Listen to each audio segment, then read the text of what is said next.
What happened to Dele Alli is one of football's most heartbreaking stories, and honestly, it's a cautionary tale that every young player should hear. This isn't just about a career that went off the rails, it's about how quickly everything can change in football, and how the pressures of the modern game can destroy even the most promising talents. Just 7 years ago, Dele Alli was being mentioned in the same breath as the world's best midfielders. He was England's golden boy, Tottenham's crown jewel, and many people genuinely believed he was destined to become one of the greatest players of his generation. Fast forward to today, and he's been informally released by Italian club Como after making just one appearance, a 10-minute cameo that ended in a red card. So what went wrong? How does a player go from scoring in World Cup semi-finals to being released by a Serie A club after a single disastrous appearance? The answer is more complex and tragic than you might think. Let's start at the beginning, because Dele Alli's rise was nothing short of meteoric.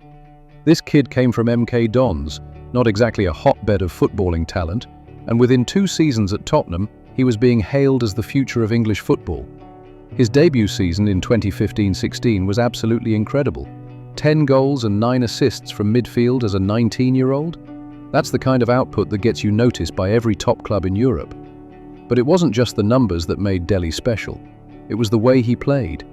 He had this incredible ability to ghost into the box at exactly the right moment, arriving late to score goals that most midfielders wouldn't even attempt. His movement was instinctive, his finishing was clinical, and his confidence was through the roof. The 2016-17 season was even better. 18 goals and 7 assists, and suddenly everyone was talking about this young English midfielder who was redefining what it meant to play in that position. He wasn't a traditional number 10, he wasn't a box-to-box midfielder. He was something completely unique. Mauricio Pochettino had created this hybrid role that perfectly suited Dele's skill set. Those early Tottenham years under Pochettino were magical. The team was built around young, hungry players who genuinely believed they could conquer the world. Harry Kane was banging in goals for fun, Christian Eriksen was pulling the strings, and Dele was the perfect link between midfield and attack.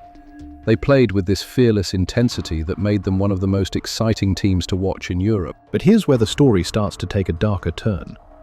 Success at such a young age can be a double-edged sword, and Dele was about to learn that lesson the hard way. The media attention was intense, the expectations were sky high, and suddenly everyone had an opinion about this 20-year-old kid from Milton Keynes. The first signs of trouble started appearing around 2018. Dele's performances began to become inconsistent. One week he'd look like the best player on the pitch, the next he'd be anonymous. The goals started drying up, and more importantly, that instinctive movement in the box that had made him so special began to disappear. What many people don't realize is that Dele's game was built on confidence and instinct. When you're playing with that kind of fearless mentality, everything flows naturally. But when doubt starts creeping in, when you start overthinking every movement, that's when problems begin. And for Dele, the problems were just getting started. The tactical changes at Tottenham didn't help either. As Pochettino's system evolved, Dele's role became less defined. He was being asked to play deeper, to be more disciplined defensively, to curb some of those attacking instincts that had made him so effective. It's like asking a natural goalscorer to become a defensive midfielder. Technically possible, but you're taking away what makes them special. Then came the injuries and the mental health struggles. In a brave interview in 2023, Dele opened up about his battles with trauma from his childhood that had been affecting his performance for years. He spoke about addiction issues, about sleeping pill dependency, and about how the pressure of professional football had exacerbated problems that had been bubbling under the surface for years. This is the part of the story that people often miss when they talk about Dele's decline. They see a player who's lost his form and assume it's just about football. But mental health struggles are real, they're serious, and they can absolutely destroy a player's career if not properly addressed. The move to Everton in 2022 was supposed to be a fresh start, but it quickly became another chapter of disappointment. Frank Lampard believed he could get the best out of Dele, but consistency remained elusive. When Lampard was sacked, Dele found himself back on the periphery once again. The loan spell at Besiktas during the 2022-23 season offered hope of a revival, but injuries continued to plague him. Since early 2022, Dele has managed just 30 first-team appearances across all clubs, a shocking statistic for a player who was once considered indispensable for club and country. When Dele's contract expired at Everton in June 2024, it felt like rock bottom. Here was a player who had once been valued at over £100 million, now available on a free transfer with no takers. He spent months training and rehabbing at Everton, essentially a player without a club, desperately trying to prove his fitness and worth. The move to Como in January 2025 seemed like a lifeline, an 18-month contract with an Italian Serie A club with an option for an additional year based on appearances.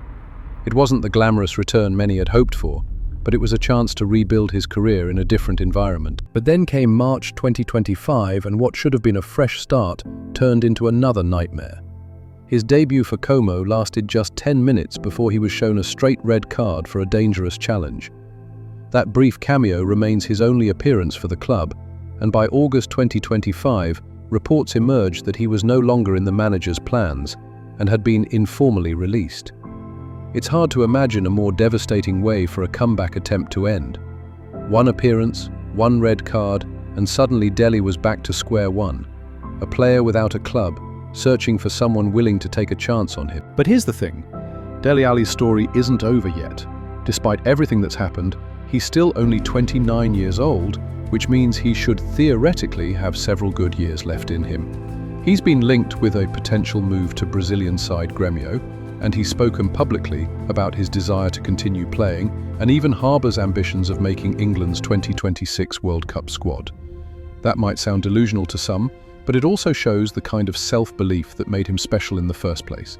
The talent that took him to the top of world football hasn't disappeared. It's just been buried under years of injuries, mental health struggles, and loss of confidence. What happened to Dele Alli is ultimately a reminder that football careers are fragile, that success is never guaranteed, and that the human side of the game is just as important as what happens on the pitch. But it's also a story that's still being written, and there's always hope for redemption in football. Whether that redemption comes in Brazil, back in Europe, or somewhere else entirely, one thing is certain: Dele Alli's journey has been one of the most dramatic rises and falls in modern football history. And maybe, just maybe, there's still one more chapter to be written. If you found this updated look at Dele Alli's career interesting, make sure to subscribe and let me know in the comments whether you think he can still make a comeback. Sometimes the most compelling stories in football are about second chances and the fight to reclaim what was lost.